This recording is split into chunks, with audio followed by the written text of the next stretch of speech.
Hey there YouTube, welcome back to another black powder video. I just got a couple of things to show you today, so it's going to be quite a short video. I was kind of debating whether to wait until I finished my last 2 units of French, or to do one after I finished 1 unit and the commander. But I decided to throw this in because I was pretty pleased with how they turned out, and I basically I've literally just started the 3rd unit today, and they're going to take a fair amount of time to do, so I decided to get this video out there and give you a quicker update. So let's bring these guys in. Now these guys are slightly different as to the fact that they're actually light infantry this time. So you've got a light infantry battalion. Bring them in.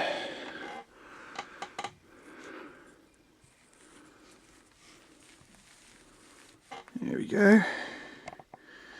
So there they are, and of course I'll give you a closer look. Start off with the stand with the bugler and the sapper on. Of course this command stand or command group is from the light infantry command group, and I really do like the sapper from this particular command set, because he's in like full uniform dress without the long coat on. So I thought it was quite cool to be able to actually paint some you know, in his original sort of blue outfit with the apron.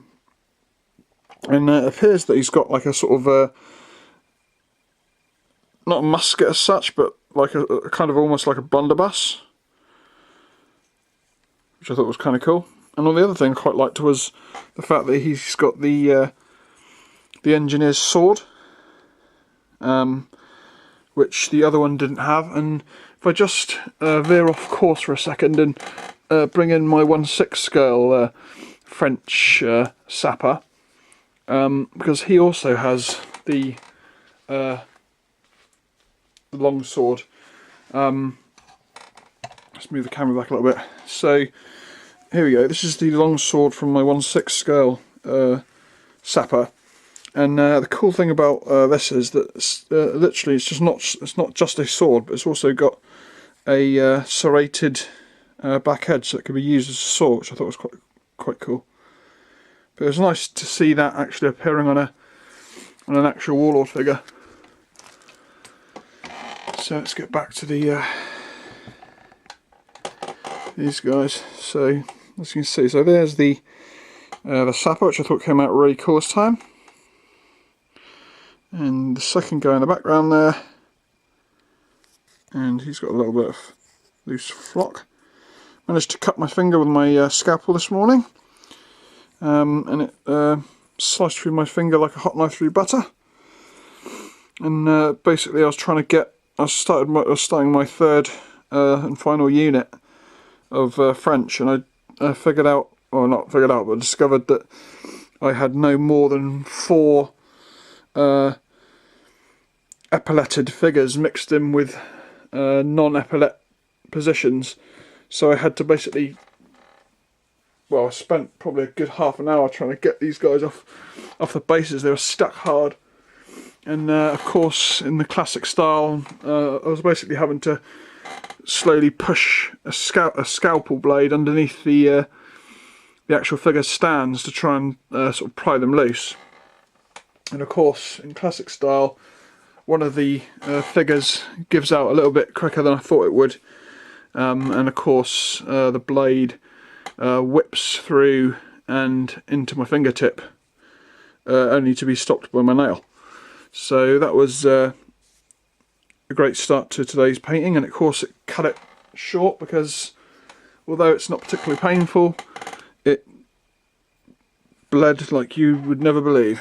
So anyway, let's get back. So here is the command section for these guys. I was really pleased with how these guys turned out. It was really nice to be able to paint long jacketed uniforms.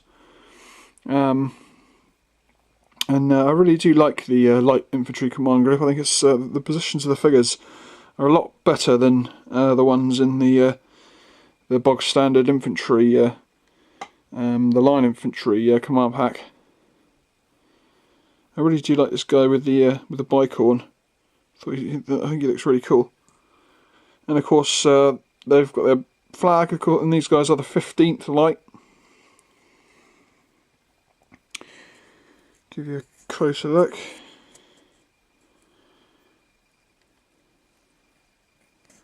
And of course I used the transfers that came on the Warlord Light Infantry set.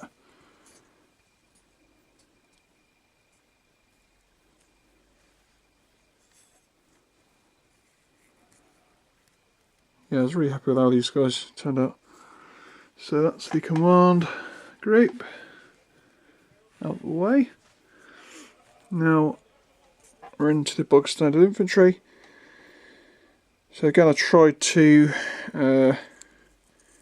change it up with the difference between long coats. So we've got some greys and khakis.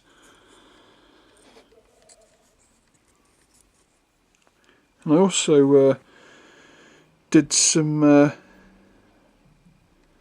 mini conversions on some of the heads. I took some of the light infantry, not the light infantry heads, sorry, the normal line infantry heads, and cut off their little circlets on the tops of their hats and replaced them with the baubles of the sort of the grenadier and the voltier heads to give them some non-moustached heads. And I think that idea turned out quite cool, because it's good to not have, because basically I think every one of the sculpts that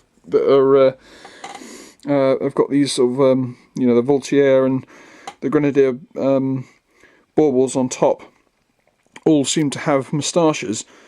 So I really thought it was quite a cool idea to mix in some of the normal line infantry heads and just stick some baubles on top to make them fit in.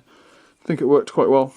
But of course, obviously with the light infantry, I wanted to give them all baubles rather than the normal line infantry circlets. So these guys have all got baubles, and again I had to, I just clipped them off of spare heads. So now we go into the grenadiers. Now what I decided to do with these guys, because they're a slightly different command group, and the metal figure that normally has his musket pointing off to the side, allow me to bring the unpainted one in. Where is he? Here we go. So we've got this figure here, which is from the normal command group. What I originally was going to do, I was going to swap these guys around, so that this guy, who is a grenadier in my first unit, I was going to turn him into a voltier. But again, because his rifle's sticking off to the side there, I mean, I suppose, no, I don't think it would have worked, because his rifle's sticking off so far to the side that you can't fit another unit based up beside it without that musket knocking it back a little further than flush.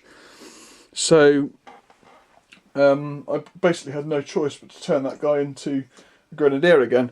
However, on this particular unit, because the figure isn't sticking, and let me just bring him in the background there, show him in detail in a second. Because his rifle was not sticking out, I decided to make him a voltier this time. So the grenadiers in this particular unit are all plastic.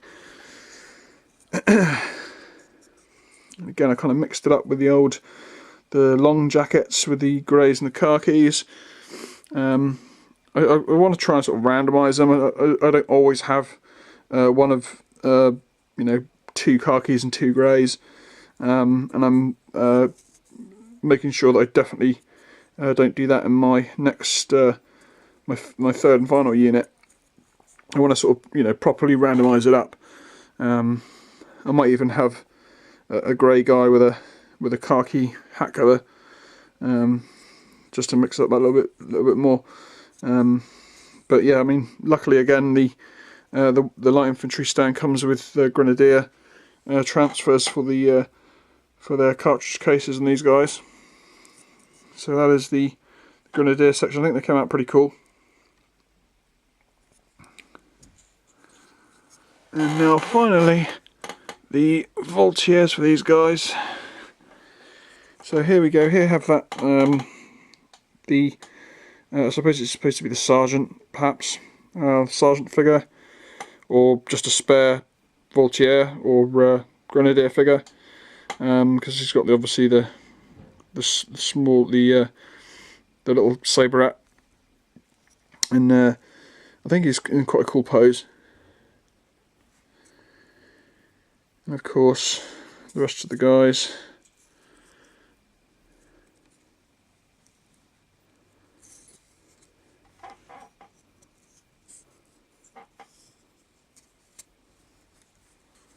Okay, that is the end of my second unit of French infantry. Now, the final thing that I did was I decided to paint my French Waterloo Starter Commander up at the same time. So here he is. I think he came out really cool, and I decided to put him on a bigger base. Now, I did actually, because originally they were on the little tiny 20 by 20 bases, these things. In fact, that was the stand that my British one was on, and I also gave him a different stand. Now my British guy, I actually put on a slightly smaller stand, so I'm going to bring him in as well, just to show you what I did. So I kind of decided, well, you know, I really don't like those little tiny 20 by 20 stands, but I don't want it to be as big as to look sort of empty. So I thought the British guy, because he's kind of like more at rest, I thought I'd just go for, like, I'm not sure what that is, 20 by 25 by 20, no, it's not 25 by 25, 25, 50 by 50 perhaps? Probably, something like that, or maybe even 40 by 40. I think it's just one of the regular infantry stands, actually, thinking of that. And I thought it looked really cool. It's like, it's big enough, yet not too big to make him look like he's sort of a Billy No Mates. So when I came to doing the French guy, for some bizarre reason I picked up the wrong size stand and ended up being like one of the cavalry bases that I use. But again, I think the way it turned out in the end, because he's like in a bit more of a sort of heroic pose, I thought with him having a little bit more of a sort of dynamic stand would more fit his character. So what I did was I kind of, instead of just putting him in a grass field, I kind of modelled it so that he's like almost standing by the side of a road. And I think it came out really cool. Plus I really like the way the figure came out as well. Bring you in on them.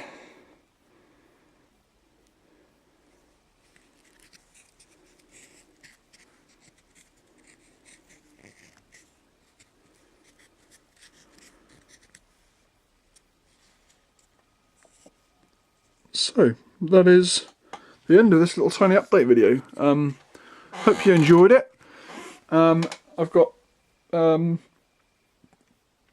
plans to finish my next French unit, and I may or may not do a video when I finish those guys. I probably will, just because that marks the spot where I'm actually able to play a game, which I am really kind of looking forward to. It'll have to be sort of a solo game, of course, which could be difficult, seeing I don't know how to play it.